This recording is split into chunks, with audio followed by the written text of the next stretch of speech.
Firman Tuhan jadi renungan kita pada pagi hari ini, tanggal berapa nih? 18 25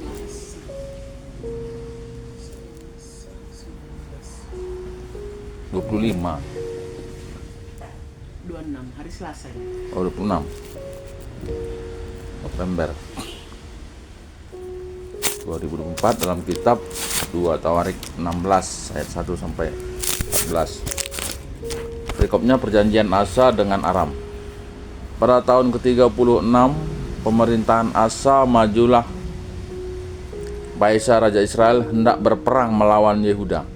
Ia memperkuat Rama dengan maksud mencegah lalu lintas kepada Asa raja Yehuda. Lalu Asa mengeluarkan emas dan perak dari perbendaharaan rumah Tuhan dan dari perbendaharaan rumah raja dan mengirimnya kepada Ben-Hadad raja Aram yang diam di Damsyik dengan pesan, ada perjanjian antara aku dan engkau, antara ayahku dan ayahmu. Ini kukirim emas dan perak kepadamu. Marilah batalkanlah perjanjianmu dengan Baesa raja Israel supaya ia undur daripadaku. Lalu Ben-Hadad mendengarkan permintaan Raja Asa. Ia menyuruh panglima-panglimanya menyerang kota-kota Israel, dan mereka memukul kalah Iyon dan Abel Maim dan segala tempat perbekalan kota-kota di Naftali. Segera sesudah Baesa mendengar hal itu, ia berhenti memperkuat Rama. Ia menghentikan usahanya itu. Tetapi Raja Asa mengarahkan segenap orang Yehuda yang harus mengangkat batu dan kayu yang dipergunakan Baesa untuk memperkuat Rama itu. Ia mempergunakannya untuk memperkuat Geba dan Mispa. Pada waktu itu datanglah Hanani pelihat itu kepada Asa raja Yehuda, katanya kepadanya, karena engkau bersandar kepada Raja Aram dan tidak bersandar kepada Tuhan Allahmu, oleh karena itu terluputlah tentara Raja Aram dari tanganmu. Bukankah tentara orang Ethiopia dan Libya besar jumlahnya, kereta dan orang berkudanya sangat banyak? Namun Tuhan telah menyerahkan mereka ke dalam tanganmu, karena engkau bersandar kepadanya. Karena mata Tuhan menjelajah seluruh bumi untuk melimpahkan kekuatannya kepada orang yang bersungguh hati terhadap Dia. Dalam hal ini engkau telah berlaku bodoh. Oleh sebab itu mulai sekarang ini engkau akan mengalami peperangan. Maka sakit hatilah Asa karena perkataan pelihat itu, sehingga ia memasukkannya ke dalam penjara, sebab memang ia sangat marah terhadap dia karena perkara itu. Pada waktu itu Asa menganiaya juga beberapa orang dari rakyat. Sesungguhnya riwayat Asa dari awal sampai akhir tertulis dalam kitab Raja-Raja Yehuda dan Israel. Pada tahun ke-39 pemerintahannya, Asa menderita sakit pada kakinya yang kemudian menjadi semakin parah. Namun dalam kesakitannya itu ia tidak mencari pertolongan Tuhan, tetapi pertolongan tabib-tabib. Kemudian Asa mendapatkan perhentian bersama-sama nenek moyangnya. Ia mati pada tahun ke-41 pemerintahannya dan dikuburkan di pekuburan yang telah digali baginya di kota Daud. Mereka membaringkannya di atas pertiduran yang penuh dengan rempah-rempah dan segala macam rempah-rempah campuran yang dicampur menurut cara mencampur rempah-rempah. Lalu menyalalah api yang sangat besar untuk menghormatinya. Ya, ini perjalanan atau riwayat perjalanan Raja Asa. Yang dalam perikop ini kita melihat ada dua topik sebetulnya yang diangkat. Pertama, bagaimana Raja Asa yang setelah dia berhasil gitu ya berperang melawan Israel, yang kemudian dalam perikop ini untuk memenangkan peperangan lagi dia meminta pertolongan kepada Aram. Nah, disinilah persoalannya, di mana seorang pelihat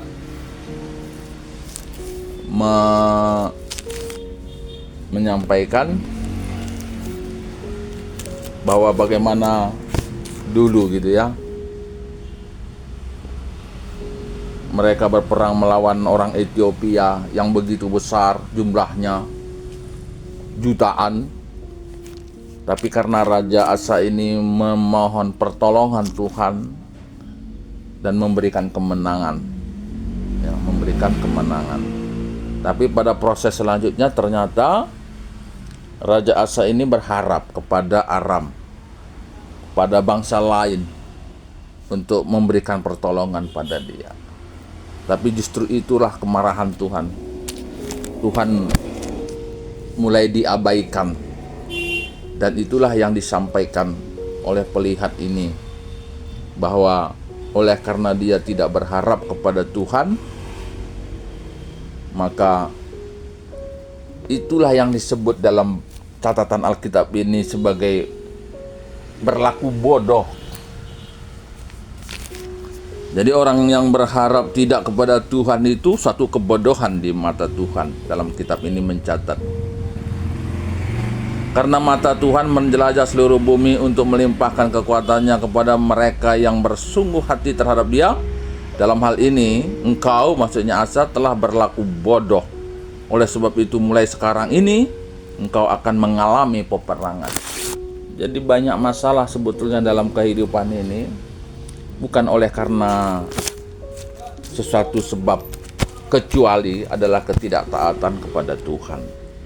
Nah, oleh karena ketidaktaatan kepada Tuhan, jadi tidak ada satu pun perbuatan, pikiran, hati yang tidak terlepas dari mata Tuhan.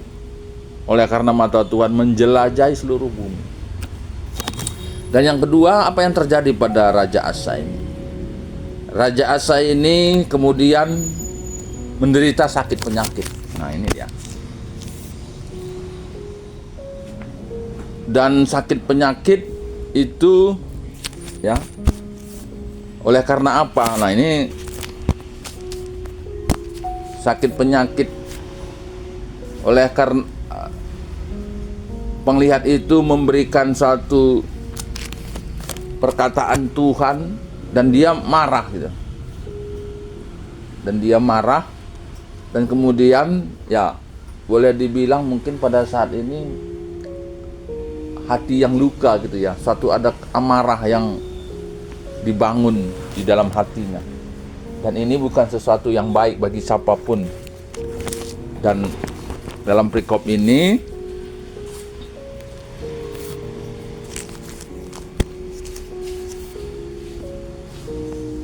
dan dia melakukan sesuatu yang tidak baik ya, dan dia memenjarakan gitu ya, dan beberapa rakyat. Dan kemudian apa yang terjadi pada Raja Asa ini?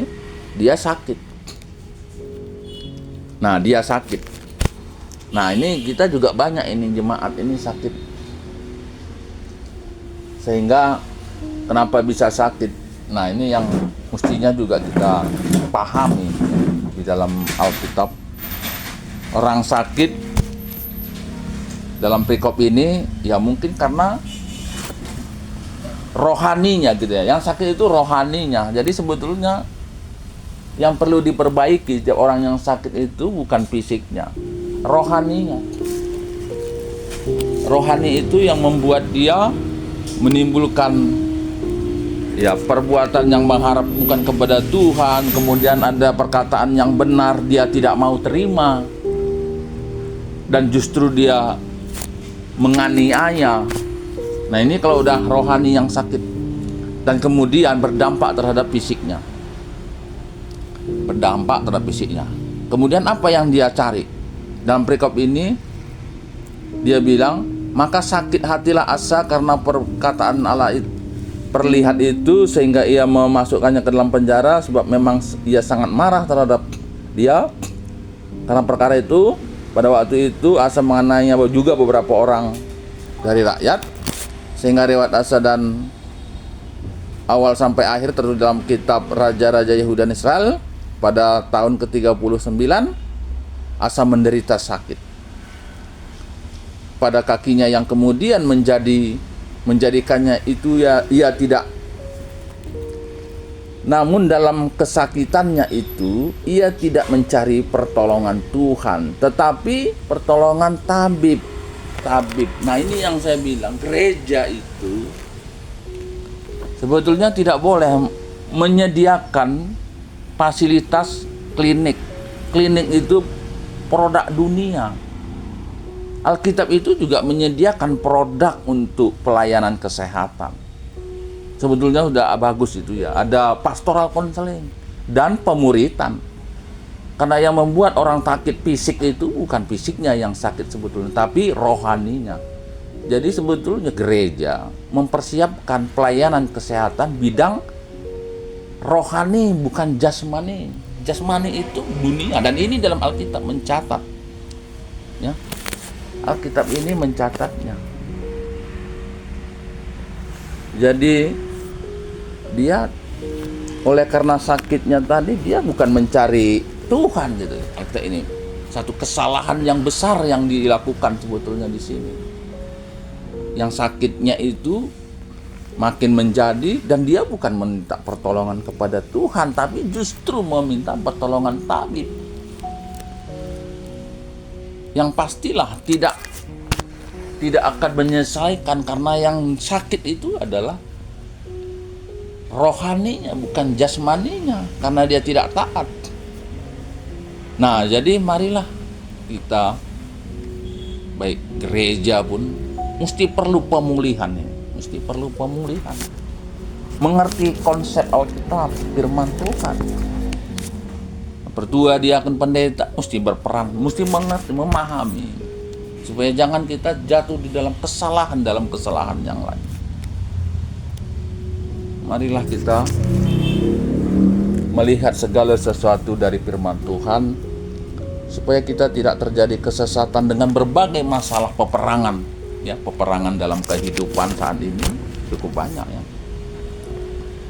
Peperangan melawan narkoba, peperangan melawan kriminal, peperangan melawan penyakit sosial, peperangan melawan ya penyakit yang timbul seolah-olah sesuatu yang alami. Banyak pencurian, kecelakaan lalu lintas, anak-anak yang sulit diberitahu, mungkin juga itu satu dosa yang timbul. Atau juga ya sakit penyakit bagi orang-orang tua yang kesannya itu sepertinya alami. Orang tua juga bisa tidak sakit ya. Anak-anak juga banyak yang sakit. Kan mestinya kalau tua yang baru sakit ya mestinya anak-anak tidak sakit, tapi ternyata anak-anak juga banyak sakit. Artinya bahwa bukan soal umur atau tua, tapi bagaimana orang itu berharap kepada Tuhan. Dalam perikop ini itu yang disampaikan. Berbahagialah orang yang merenungkan firman Tuhan siang dan malam, karena ia akan hidup seperti pohon yang tumbuh di pinggir sungai, yang berbuah pada musimnya dan daunnya tidak pernah layu, dan apapun yang dikerjakannya akan berhasil. Demikian firman Tuhan. Amin.